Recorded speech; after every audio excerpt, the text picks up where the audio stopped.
Coming up on Network Africa.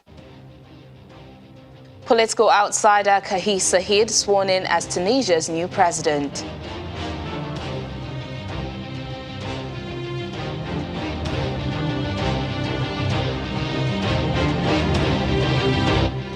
Thousands vote in Botswana's general elections.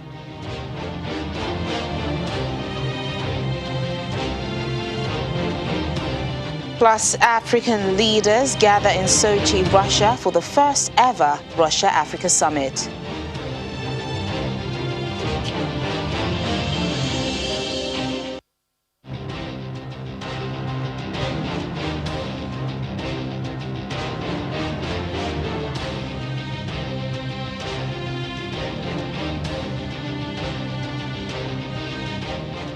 Hello and a warm welcome to the program. I'm Teniola Shobowale. We begin today in Tunisia, where Kais Saied, a political outsider and retired law professor, has been sworn in as president after he won a landslide victory in this month's elections. Saied's win delivered a heavy blow to a governing elite accused of failing to improve living standards or end corruption since the 2011 revolution that introduced democracy.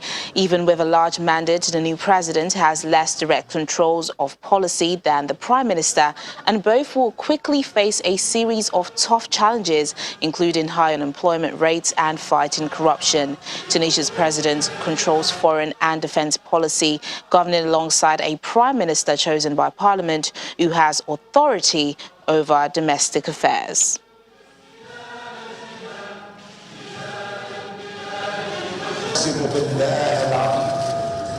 أن أحافظ على استقلال تونس وسلامة ترابها وأن أحترم دستورها. Still on electoral matters, Botswana's voting is underway in a general election seen as the most closely fought since the country gained independence in 1966. More than 900,000 registered voters will decide the contest between the ruling Botswana Democratic Party and a coalition of opposition parties under the umbrella for democratic change. The country's politics has been shaken up by former President Ian Khama, who denounced his successor Mokgweetsi Masisi for reversing many of his policies. Mr. Khama now supports the opposition coalition. In a country where more than 20% of its 2.2 million population are unemployed, and which is also gripped with growing anxiety about migration from other African countries, the opposition coalition is confident it can do well in the poll.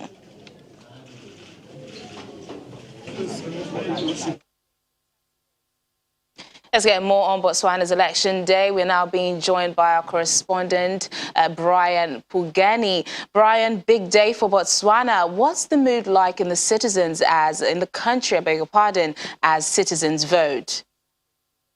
A big day indeed for Botswana, as its citizens are going to the polls to vote in the parliamentary and local elections today. The mood in the country is very hyper and very exciting, as people are out in the streets, going out in their large numbers to go and vote for a new democratic elected president. So people are excited and out in their numbers just to asking for a change and hoping for a new Botswana. Well, Brian, about 931,000 of the country's 2.2 million people are registered to vote in the parliamentary and local elections. What's the turnout like? The turnout has been very great and very overwhelming. There's been spottings of very long queues in all the polling stations around the city of Gaborone, and there have been reports also around the country that there are queues which have been seen trickling in from people as early as 4:30 a.m. as the polling stations were opened at 6:30. The process is a bit slow as they allow just one person at a time to come and cast their vote. So yeah, but the turnout has been very good and very overwhelming, and more people are still at the queues and at the polling stations doing their voting and exercising their rights.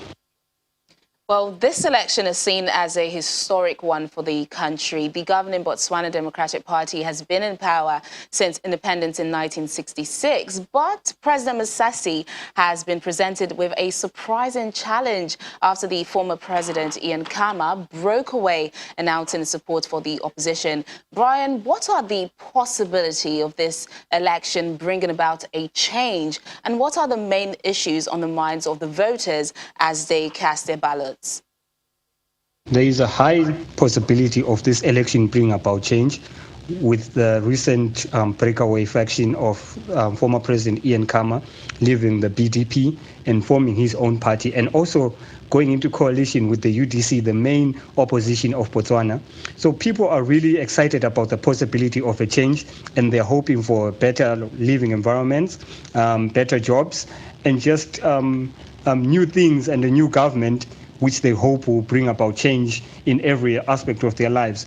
With the high unemployment rate in the country, they're hoping that the UDC, which promises in their manifesto that they will deliver 100,000 jobs in the next 12 months, that if they vote for the UDC, there will be jobs available for the general public and the citizens of Botswana. So that is the one biggest change which people are really hoping to see in these upcoming elections, in the current elections. And finally, Brian, just before I let you go, when can we expect final results to come in? The election results are expected within the next 2 days, after the voting closes today in the evening. So we'll hope to hear from what they say by Friday during the day or Friday evening. So we'll hear from that as the results start trickling in tomorrow morning as well. All right, our correspondents in Gaborone and Brian Pugeni speaking to us there. Away from politics and to security, government forces in Burundi say they have killed at least 14 armed men who had intended to launch an attack in the northwestern province of Bubanza. Police deputy spokesman Moise Nkurunziza says the men, said to be from the neighboring Democratic Republic of Congo, entered the province at dawn on Tuesday and were killed in the district of Musigati. While the ministry did not say whether any police officer were killed, witnesses and local administration sources say several had died. The security ministry says the group had the intention of repeating the carnage of Ruhagarika, referring to an attack last year that killed at least 26 people days before a constitutional referendum that cleared the way for President Pierre Nkurunziza to stay in power until 2034. Last month, the United Nations warned that Burundi was at risk of a new wave of atrocities as it approaches next year's election with an unresolved political crisis and a president increasingly portrayed as a divine ruler. President Muhammadu Buhari today joined other African leaders at the inaugural session of the Russia-Africa Summit holding in Sochi, Russia. The Economic Forum and Summit began a few hours ago with a plenary session on uncovering the potential for cooperation and introducing Russia to Africa. More than 30 African heads of state and government, including the chairman of the African Union and president of Egypt, Abdul Fattah el-Sisi, are in attendance. The summit is co-chaired by President Vladimir Putin alongside the African Union chairman. Nigerian ambassador to Russia, Professor Steve Ubar, speaks to Channels Television on what Nigeria stands to gain at the summit.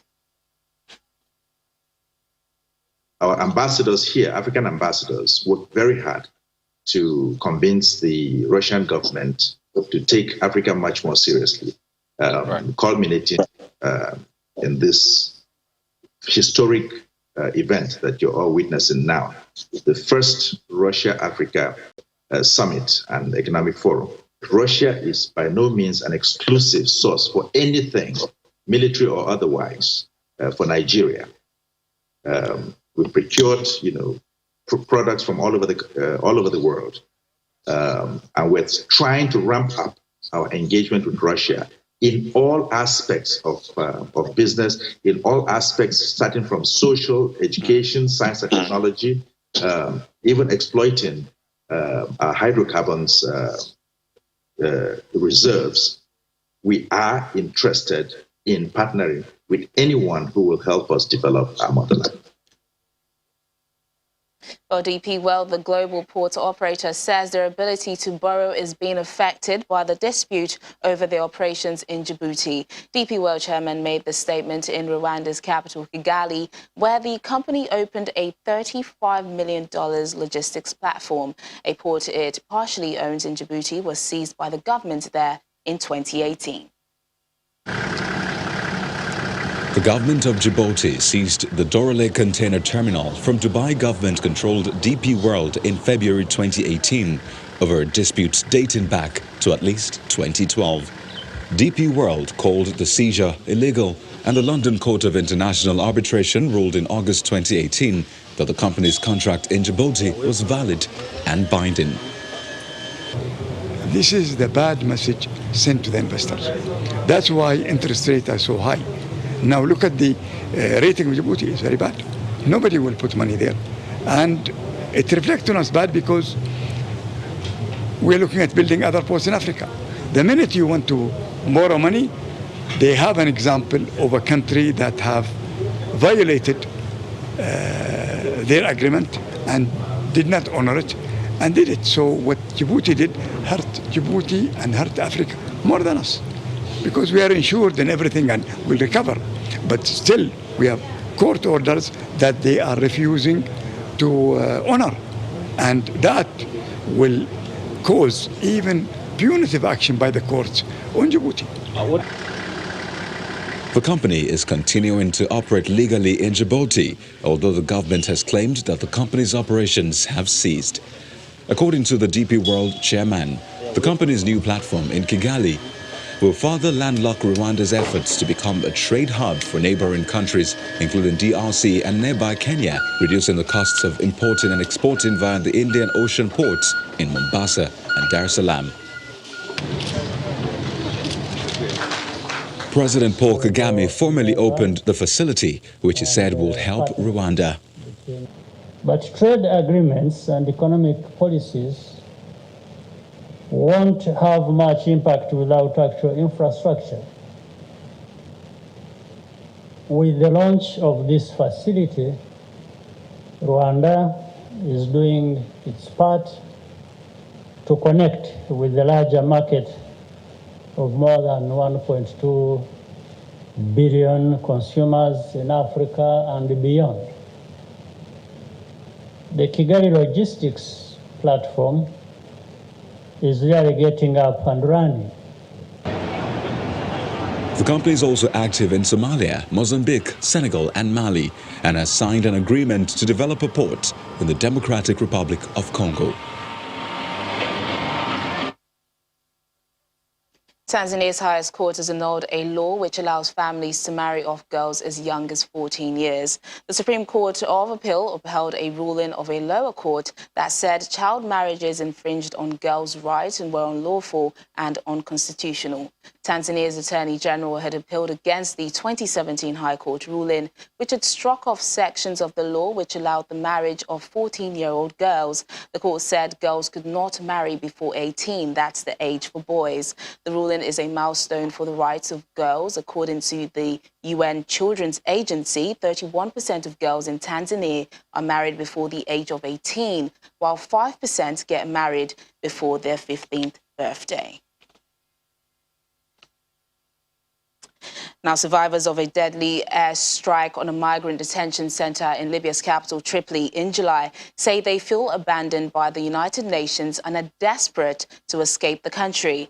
53 migrants and refugees were killed in the airstrike, which was blamed on rebel forces trying to get control of the capital. There was widespread international condemnation of the airstrike, which the UN said may have been a war crime. Since the fighting began on the outskirts of Tripoli more than 6 months ago, the World Health Organization says that at least 1,000 people have been killed, including around 100 civilians and 120,000 displaced. Still ahead on the program, teaching students the importance of renewable energy. That's the goal of